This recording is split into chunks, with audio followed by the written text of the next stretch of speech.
Assalamualaikum warahmatullahi wabarakatuh. Perkenalkan, nama saya Dewi Revianing Mutmainah. Di sini saya akan mempresentasikan hasil penelitian saya yang berjudul Analisis Pengaruh Kinerja ISG terhadap Manajemen Laba. Penelitian ini dilatar belakangi oleh adanya skandal akuntansi yang melibatkan perusahaan ternama seperti Enron dan WorldCom telah secara signifikan mengikis kepercayaan publik terhadap praktik akuntansi yang mana biasa kita sebut dengan manajemen laba atau earning management. Nah, manajemen laba sendiri di sini salah satunya disebabkan oleh adanya asimetri informasi, sehingga kebutuhan akan transparansi informasi ini semakin meningkat. Salah satunya adalah adopsi dari praktik ESG. Selain itu, implementasi tata kelola yang efektif juga mempengaruhi kebijakan suatu perusahaan. Dalam penelitian ini menggunakan struktur kepemilikan sebagai implementasi tata kelolanya yang dibagi menjadi tiga. Yang pertama ada kepemilikan institusional, kepemilikan asing, dan kepemilikan pemerintah.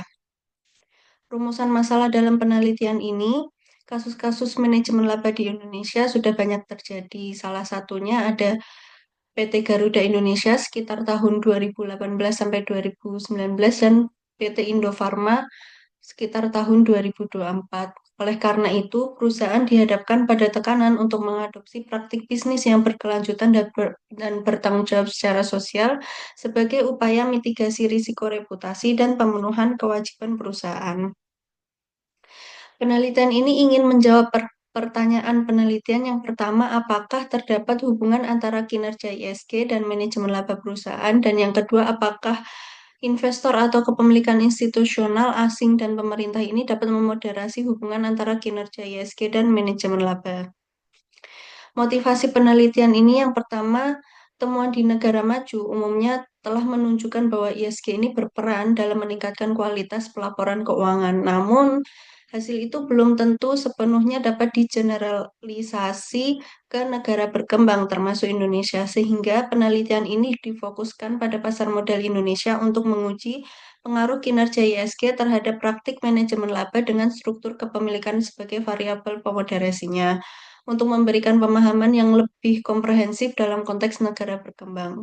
Selain itu, dinamika pasar modal Indonesia yang dalam beberapa tahun terakhir ini masih dihadapkan tantangan kredibilitas, terutama adanya eh, manipulasi pada pelaporan keuangan. Selain itu juga, karakteristik struktur kepemilikan di Indonesia ini yang didominasi oleh kepemilikan institusional, asing, dan pemerintah menjadikan konteks di Indonesia ini menjadi unik. Kemudian, dalam penelitian ini menggunakan tiga landasan teori. Yang pertama, teori legitimasi. Teori ini mengasumsikan adanya kontrak sosial yang mendefinisikan hubungan antara bisnis dan masyarakat. Sokers dan Shetty 1973 mengasumsikan dalam perspektif legitimasi, perusahaan itu harus menjalankan kegiatan mereka itu selaras dengan norma-norma masyarakat, sehingga keberlanjutan eksistensi suatu organisasi ini bergantung pada bagaimana masyarakat itu memandang legitimasi tindakan organisasi tersebut sesuai dengan nilai sosial yang berlaku di masyarakat. Kemudian yang kedua, teori pemangku kepentingan. Teori pemangku kepentingan ini menyatakan bahwa perusahaan ini bertanggung jawab tidak hanya kepada pemegang saham, tapi seluruh pihak yang dipengaruhi atau mempengaruhi oleh aktivitas perusahaan. Nah, keberlanjutan perusahaan ini bergantung pada kemampuannya menyeimbangkan berbagai macam kepentingan dari berbagai pihak. Nah, stakeholder memiliki tingkat kekuatan dan kepentingan yang berbeda-beda sehingga mempengaruhi kebijakan suatu perusahaan. Kemudian yang ketiga, teori agensi. Teori agensi ini membahas hubungan kontraktual antara prinsipal dan agen yang mengelola perusahaan. Adanya asimetri informasi dan konflik kepentingan itu yang melandasi teori ini. Mekanisme pengendalian melalui pelaporan ISG, penguatan tata kelola perusahaan, pengawasan, dan pemantauan dari pemegang saham mayoritas ini untuk mereduksi asimetri dan konflik kepentingan tersebut. Kemudian hipotesis dalam penelitian ini yang Hipotesis yang pertama menyatakan terdapat hubungan negatif antara kinerja ISG dan manajemen laba akrual. Di sini manajemen laba dibagi menjadi dua, akrual dan real, IM dan REM. Kemudian hipotesis yang kedua, kepemilikan institusional memperkuat hubungan antara kinerja ISG dan manajemen laba. Hipotesis ketiga menyatakan kepemilikan asing memperkuat hubungan antara kinerja ISG dan manajemen laba, dan hipotesis keempat kepemilikan pemerintah memperkuat hubungan antara kinerja ISG dan manajemen laba. Berikut adalah model penelitiannya, di mana penelitian ini menggunakan variabel kontrol yaitu size, leverage, dan market to book ratio.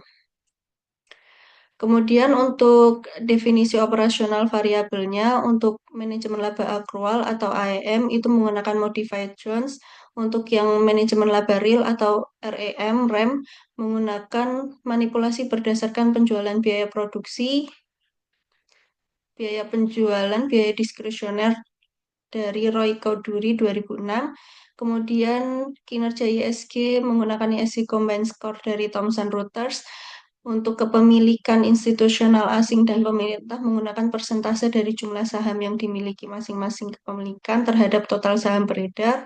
Kemudian untuk variabel control size dihitung dari logaritma natural total aset, dan leverage rasio total liabilitas terhadap total ekuitas, dan market to book ratio rasio nilai pasar terhadap nilai buku perusahaan yang mencerminkan ekspektasi pasar terhadap prospek pertumbuhan perusahaan. Kemudian data dari penelitian ini mengadopsi metode purposive sampling, di mana kriteria seleksi sampel bisa dilihat dalam layar, dan hasil dari proses seleksi tersebut ada 29 perusahaan manufaktur sebagai sampel akhir, dan ada 168 data observasi yang siap dianalisis. Kemudian menggunakan eh, data dalam penelitian ini berbentuk unbalanced panel karena eh, adanya perusahaan yang mengumumkan skor ISG di tengah periode penelitian. Kemudian ini untuk model penelitiannya memisahkan antara AEM dan REM-nya untuk model penelitian 1 untuk hipotesis pertama, dan model penelitian 2 hipotesis kedua, dan seterusnya.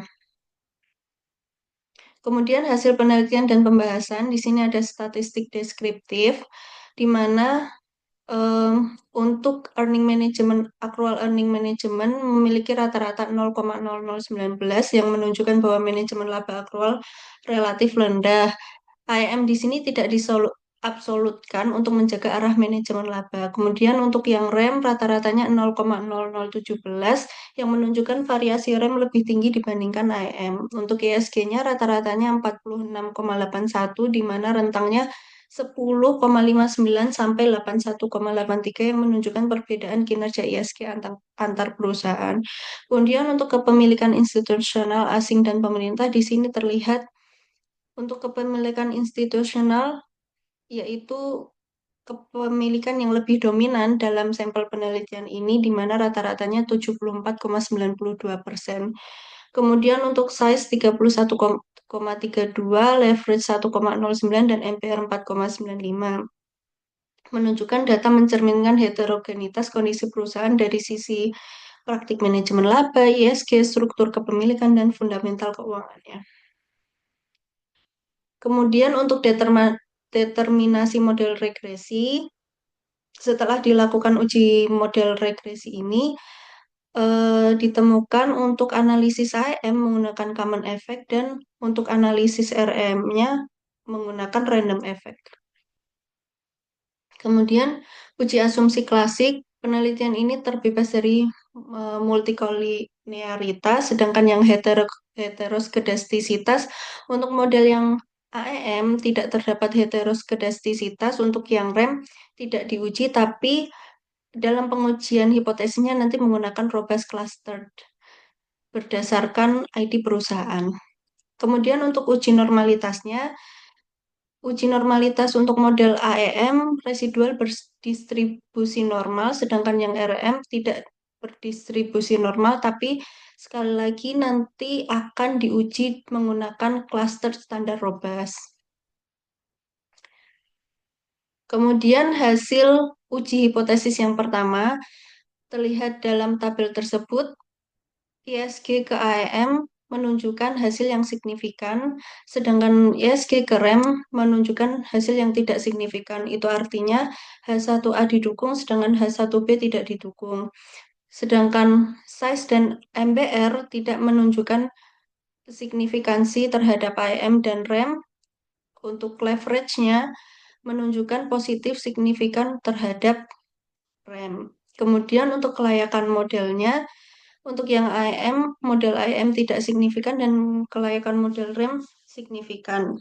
Walaupun kelayakan model IM ini tidak signifikan, tapi hasil dari uji hipotesisnya menunjukkan ESG ke IM ini signifikan, sehingga penelitian ini tetap menginterpretasi bahwa H1A tetap didukung.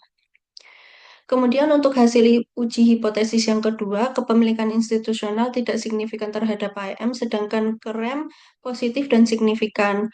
Untuk variabel pemoderasinya, kepemilikan institusional, interaksi ESG XIO-nya tidak signifikan terhadap AM dan REM yang menunjukkan bahwa H2A dan H2B ini tidak didukung, sedangkan variabel kontrolnya hanya leverage yang menunjukkan positif dan signifikan terhadap REM. Kemudian untuk hasil uji hipotesis ketiga, kepemilikan asing tidak signifikan terhadap AM dan REM, sedangkan untuk sebagai peran pemoderasinya tidak signifikan terhadap AM dan REM yang menunjukkan bahwa H3A dan H3B ini tidak didukung, sedangkan variabel kontrolnya hanya leverage juga yang menunjukkan positif dan signifikan terhadap REM. Kemudian hasil uji hipotesis keempat, kepemilikan pemerintah ini tidak signifikan terhadap AM, tapi negatif dan signifikan terhadap REM. Kemudian untuk peran moderasinya tidak signifikan terhadap AM, yang menunjukkan H4A tidak didukung, tapi dia negatif dan signifikan terhadap REM. Jadi H4B didukung. Jadi untuk hasil uji hipotesis keempat ini didukung secara parsial. Kemudian untuk variabel kontrolnya, eh, leverage menunjukkan positif dan signifikan terhadap PM. Kesimpulannya, yang pertama H1 didukung secara parsial untuk ESG berpengaruh negatif signifikan terhadap IM yang menunjukkan bahwasanya ESG menekan penggunaan diskresi akrual dan meningkatkan kualitas laba. Kemudian H2 tidak didukung yang menunjukkan kepemilikan institusional tidak memoderasi hubungan ESG dan AM maupun ESG dan REM. H3 juga tidak didukung, kepemilikan asing tidak memoderasi hubungan ESG ke manajemen laba baik IM dan REM. Untuk H4 didukung secara parsial, kepemilikan pemerintah tidak memoderasi IM, namun pemerintah sebagai pemegang saham memiliki peran pengawasan yang lebih efektif terhadap keputusan operasional perusahaan dibandingkan terhadap kebijakan akuntansi, sehingga lebih mampu menekan praktik manipulasi laba berbasis aktivitas real. Kemudian untuk leverage, tidak signifikan terhadap IM, tapi positif signifikan terhadap REM yang menunjukkan bahwa utang itu mendorong manipulasi berbasis aktivitas real. Kemudian penelitian ini memiliki beberapa keterbatasan, bisa dilihat dalam layar, dan saran untuk penelitian selanjutnya juga bisa dilihat di layar. Kemudian ada implikasi teoritis dan implikasi praktis. Terima kasih, sekian presentasi dari saya. Wassalamualaikum warahmatullahi wabarakatuh.